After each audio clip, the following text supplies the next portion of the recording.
மக்களை இந்த ஒரு பதிவில் நம்ம என்ன பார்க்க போகிறோம்னா, அரசியல் களத்தில் விமர்சனங்கள் அப்படிங்கிறது நமக்கு புதுசு கிடையாது. நிறைய பேர் நிறைய விமர்சனங்கள் முன் வைப்பாங்க.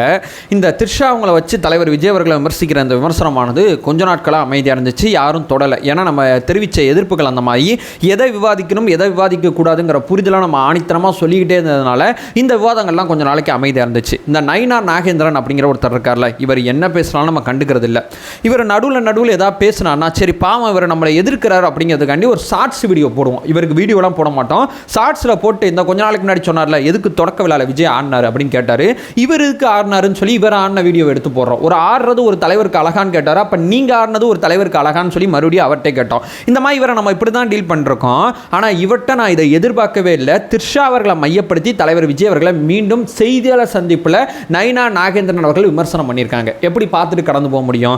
மன்னிப்பு கேட்குற வரைக்கும் நம்ம வாரியஸ் விட மாட்டாங்க. நம்ம வாரியஸ் அடியோன்னு அடிச்சுக்கிட்டு இருக்காங்க. நயினார் நாகேந்திரன் அவர்கள் மன்னிப்பு கேட்கணும். எப்படி மன்னிப்பு கேட்பாரு? அவருக்கு அவர் பண்றது தப்புன்னு தெரியணும்ல. இந்த 3 விஷயத்தை நயினார் நாகேந்திரன் அவர்கள் உணர்ந்து கொண்டால் அவர் கண்டிப்பா மன்னிப்பு கேட்பார் அப்படிங்கிறதான் இந்த வீடியோவில் நான் சொல்ல வர்றது. ஒன் பை ஒன்னா தெளிவாக நம்ம பார்க்கலாம். உற்சாக வணக்கங்கள், வாங்க பதிவுக்குள்ள போகலாம். இப்போ முதல் விஷயம் மக்களே, ஆக்சுவலாக பார்த்தீங்கன்னா சிடிஆர் அண்ணா அவரை பற்றி கொஞ்சம் கரெக்டாக தான் சொல்லியிருக்காருன்னு நினைக்கிறேன். சரி, இவரை பற்றி நம்ம பேச போகிறோம், கொஞ்சமாக அவரோட பயோடேட்டாவை செக் பண்ணலாம்னு சொல்லி செக் பண்ணி பார்த்தா 25 வருஷமாக அரசியல் களத்தில் இருக்கார்.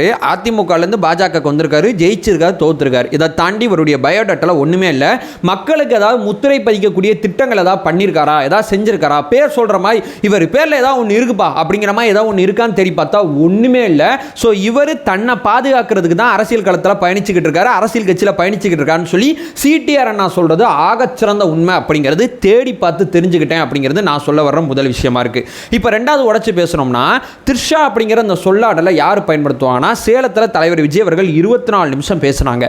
அவருடைய 24 நிமிஷம் பேச்சில் எங்கேயாவது இவருக்கு மாற்று கருத்து இருக்கு, இல்லை எங்கேயாவது விமர்சனம் பண்ணணும்னு சொல்லி அவருடைய கருத்துக்கு இவர் பதிலடி கொடுத்திருந்தாருன்னா எந்த விதமான பிரச்சனையும் இல்லை, நம்ம நாகரிகமாக பதில் சொல்லியிருப்போம்.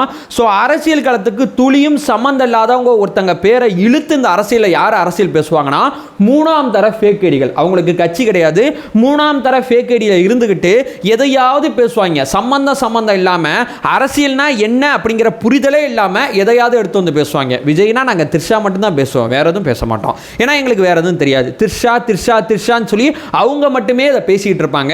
பட் அவங்க எப்படி தெரியுமா, அவங்க பாட்டு அவங்களுடைய நடிப்பு துறையை அவங்க பார்த்துட்டு இருக்காங்க, தலைவர் அரசியலை பயணிச்சுக்கிட்டு இருக்காங்க. 2 பேருக்கு நடுவில் சொல்றியா ஆதாரம் இருக்கா அப்படின்னு கேட்டால் ஆதாரம்லாம் சொல்ல மாட்டோம், சொல்லுவோம் நீ தான் ப்ரூவ் பண்ணுவாங்க. நீ வேலை இல்லாமல் ஒன்று சொல்லுவேன், நாங்கள் உட்காந்து ப்ரூவ் பண்ணுமான்னு கேட்டால் அதற்கு பதில் இருக்காரு. இந்த விமர்சனத்தை ஒரு தேசிய கட்சியோட மாநில தலைவர் இருக்கக்கூடிய நயினார் நாகேந்திரன் அவர்கள் பொது வழியில் எடுத்து வந்து வைக்கிறார்னா இவருடைய தரம் எங்கே போயிடுச்சு அப்படிங்கிறது பொதுமக்களோட பார்வைக்கு நான் விட்டுறேன். அதனால தான் மன்னிப்பு கேட்க சொல்கிறோம். ஏன் சொல்கிறேன் தெரியுமா, இவர் பொதுவாக இப்படி பேசக்கூடிய ஆளே கிடையாது, ரொம்ப பக்குவமாக பேசக்கூடிய ஒருத்தர் தான். எதனால தலைவர் விஜய் அவர்களை இப்படி பேசுகிறாரு, இப்படி தாக்குறாரு? ஏன் உங்களை தாண்டி அவர் வளர்ந்து போகிறாரு. அரசியல் களத்தில் நீங்கள் செய்ய முடியாத விஷயங்களை அவர் செய்கிறார்னா மக்களை அவர் நேசிக்கிறாரு, மக்கள் அவரை நேசிக்கிறாங்க. மக்களுக்கும் உங்களுக்கும் துளியும் சம்பந்தம் இல்லாமல் இருக்கு, அதனால மக்கள் உங்களை விரும்பல. அதற்காண்டி அவர் என்ன பண்ணுவார், அவர் அரசியல் களத்துக்கு வந்தா எதையாவது பேசணும் அப்படின்னு சொல்லி 3ஆம் தர ஃபேக் ஐடி பண்ற விஷயத்தை கடன் வாங்கி உட்கார்ந்து பேசி அவரோட அந்த பின்பத்தை தகர்க்கணும், அவருக்கு இருக்கக்கூடிய ஆதரவு உடைக்கணும்னு நினைக்கிறீங்க பாத்தீங்களா? உங்களோட அந்த முட்டாள்தனம் வேற யாருக்குள்ள. கொஞ்ச நாளைக்கு முன்னாடி உங்களோட தலைவராக இருக்கக்கூடிய நரேந்திர மோடி அவர்களுக்கு நடந்துச்சு, குடும்பத்தை மையப்படுத்தி ஒரு அரசியல் பண்ணாங்க. அப்பம்போது நீங்க அத்தனை பேர் என்ன சொன்னீங்க, நாங்களாம் மோடியோட குடும்பம்னு சொன்னீங்க. குடும்பத்தை பயன்படுத்தி அரசியல் கடத்தில் பேசக்கூடாதுன்னு பாஜக காரங்க பேசுறீங்களா, பேசலையா? அதே பாஜக காரங்க நயினார் நாகேந்திரன் அவர்களோட இந்த கருத்தை ஏற்கிறீங்களா அப்படிங்கறத நான் இங்க கேட்கிறேன். அரசியல் ஒரு பக்கம் இருக்கு, குடும்பம் ஒரு பக்கம் இருக்கு. இது ரெண்டையும் முடிச்சு போட்டு பேசுற அரசியலை என்னைக்கு தான் அந்த அரசியல் களத்தில் விட போறீங்க? எத்தனை நாட்கள் இந்த 3ஆம் தர விமர்சனங்களை பண்ண போறீங்க?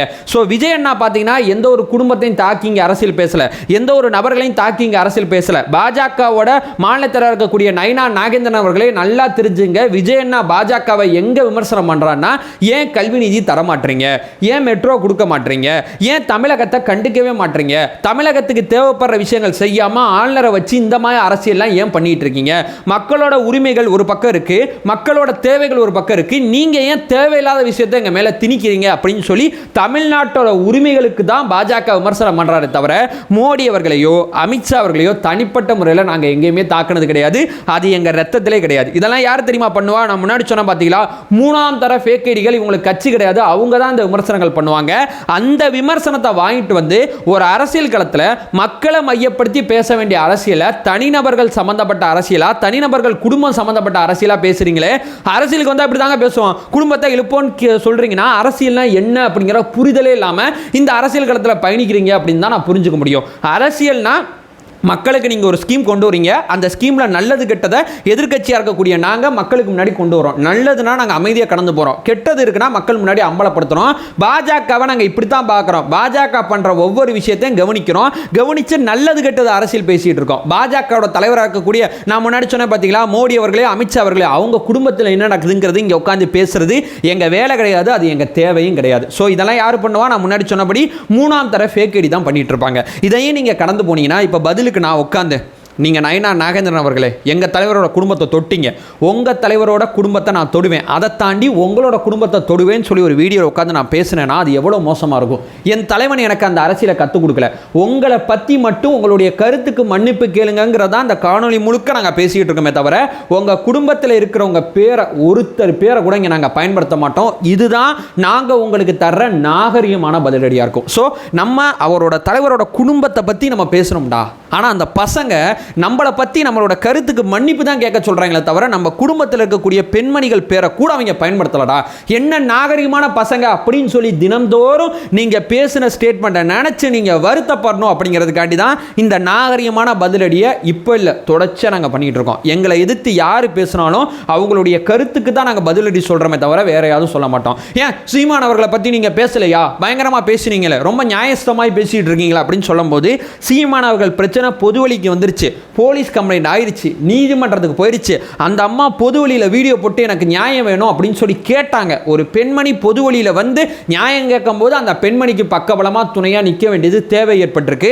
அந்த மாதிரி த்ரிஷா அவர்களோ விஜய் அண்ணாவோட ஒய்ஃப் யாராவது பொது வழியில் வந்து என்னை ஏமாத்திட்டாரு, இந்த மாதிரி பண்ணிட்டாரு, இல்லை அரசியல் களத்தில் ஏதோ ஒரு நடிகை யாராவது, இவர் அரசியல் துறையில் இப்போ தான் வந்திருக்காரு, இதற்கு முன்னாடி சினிமாவில் இருந்தார், எப்பயோ வந்து எங்கேயாவது இந்த மாதிரி நடந்துக்கிட்டார் விஜய் அண்ணா, அந்த மாதிரி நடந்துக்கிட்டார் விஜய் அண்ணான்னு ஒரு கம்ப்ளைண்ட் பொது வழியில் வந்திருக்கா. பொது வழியில் தன்னுடைய ஒழுங்கு எப்படி அவர் கடைபிடிச்சுக்கிட்டு இருக்காருங்கிறது ஊருக்கே தெரியும். பொது வழியில் வராத ஒரு செய்தியை பொது வழியில் வந்த மாதிரி இந்த மூணாம் தர ஃபேக் ஐடிகள் பண்ணுவாங்க. அதை எடுத்து வந்து இந்த அரசியல் களத்தில் விவாதிக்கிறீங்களே, இது முதல்ல அறமா, இது முதல்ல தகுமா அப்படிங்கிறதான் நான் இங்கே கேட்குறேன். அரசியல் அப்படிங்கிறது மக்களை மையப்படுத்தி இருக்கணுங்க, மனிதர்களை மையப்படுத்தி இருக்கக்கூடாது. இது பாயிண்ட் நல்லா தெரிஞ்சுங்க. 65 வயசு ஆகுது நயினார் நாகேந்திரன் அவர்களே, உங்களுக்கு 65 வயசு இருக்கக்கூடிய உங்களுக்கு தாவேக்காவோட இளம் தொண்டன் அரசியல் கற்றுக் கொடுக்குறேன், நல்லா தெரிஞ்சுங்க. 65 வயசு இருக்கு பார்த்தீங்களா, ஆனால் உங்களுக்கு அரசியல் தெரியாமல் இருக்கு, அதுதான் என்னுடைய வருத்தமாக இருக்கு. மக்களை மையப்படுத்தி நயினார் நாகேந்திரன் அவர்கள் எத்தனை குரல் எழுப்பியிருக்காரு, எத்தனை விஷயங்களை பேசியிருக்காரு, எத்தனை விஷயங்களுக்கு போராடி இருக்கான்னு கேட்டிங்கன்னா ஜீரோவாக இருக்கு. மக்களை மையப்படுத்தி மக்களுக்காண்டி தன்னுடைய பெரிய இடத்தை விட்டுட்டு வந்து மக்களுக்காண்டி நிற்கிறாரு. தலைவனுக்கு இந்த ஒரு தகுதி போதாதா, இந்த ஒரு தகுதி போதாதா, தன்னுடைய வருமானம் அத்தனை ஸ்டாப் பண்ணிட்டு அந்த வருமானம் வேணாம் நான் மக்களுக்கு சேவை செய்யணும்னு வராரு. ஆனால் நீங்கள் உங்கள் வருமானத்தை காப்பாற்றிக்கிறதுக்கு அரசியல் களத்துக்கு வரீங்க, வந்துட்டு கூட போங்க. முறை தவறிய விவாதங்களை ஏன் பண்ணுறீங்க, அறம் தவறிய விவாதங்களை ஏன் பண்ணுறீங்க அப்படிங்கிறது தான் இங்கே நாங்கள் அழுத்தம் திருத்தமாக கேட்குறோம். ஏன்டா நான் ஒரு விஷயம் சொல்லிடுறேன், உங்களுக்கு நல்லா தெரியும் நீங்கள் இப்படி பேசுகிற ஆள் கிடையாது, இருந்தாலும் பேசுகிறீங்க, மன்னிப்பு கேளுங்க. அடுத்த செய்தியாளர் சந்திப்பில் இல்லைங்க நான் அப்படி பேசிடக்கூடாது, கவுன்சிலர்னு சொல்லி மூணாம் தர விமர்சனங்களை வச்சிடக்கூடாது, ஏன்னா அந்த கட்சி இப்போ தான் வந்துகிட்டு இருக்கு, இதை பற்றி நம்ம பேசக்கூடாது.